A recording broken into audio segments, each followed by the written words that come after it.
as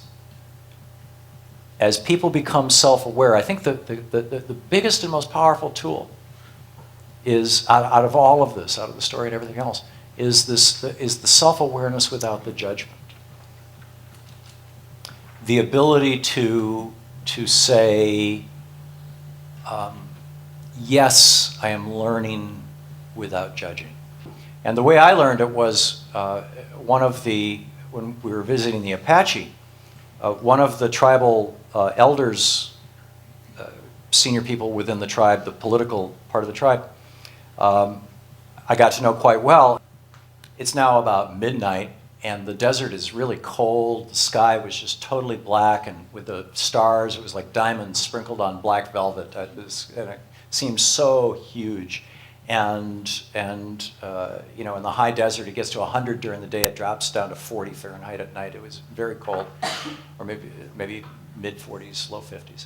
But we were so hot from having sweated for 3 hours that we just sat out there and just loved the cold, you know. And we're sitting there steaming, and 8 men sitting in a circle and just telling stories. You know, guys sit around shooting the bull, as it were. And so, and a lot of the stories that they were telling were stories about the Hopi. You know, they would, you know, it's like one cultural group makes fun of another cultural group. And I didn't know any, and they would tend to be, you know, kind of the dumb Hopi stories or something like that. And I didn't know any stories about the Hopi. And in my culture, in you know, contemporary American, modern American culture, the way you make a joke is you make a joke at somebody's expense. You make a put-down joke about somebody. And so, and I hadn't noticed that nobody had done that. And so when it came my turn to speak, I made a joke about the guy sitting opposite me around the fire. And all of a sudden, everybody just went silent and started looking at the fire. And I thought, oh no, I've just totally blown it. You know, because I had committed a huge cultural faux pas. I had embarrassed a person in front of his peers. I called him out. I had made a joke about it.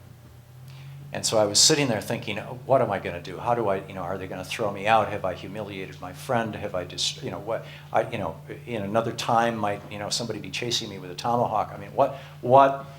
And finally, the fellow to my left was the oldest man in the group, and he kind of sighed like, okay, I know this is my obligation.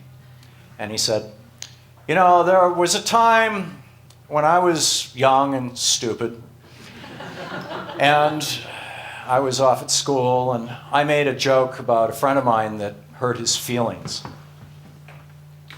And then he goes on to tell about what he did to make that right, how he corrected that, what he did with that fellow to even it out, to balance it out. And then the fellow next to him said, yeah, I did that. I remember when I was in boarding school, I did the exact same. And he tells the story of how he did it and how he evened it out.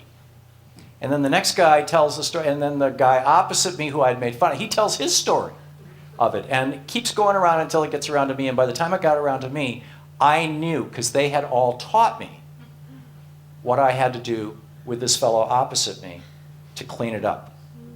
And I did. And harmony was reestablished. Because as a society, they're not about crime and punishment.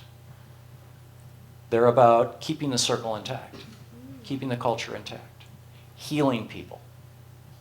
That when somebody breaks the law, breaks the rules, somebody steps outside, then it's our job as a society to bring them back inside, rather than, you know, America's probably the most disposable society in the world. We have more people in jail than any other country in the world, both per capita and in absolute numbers. It's a tragedy.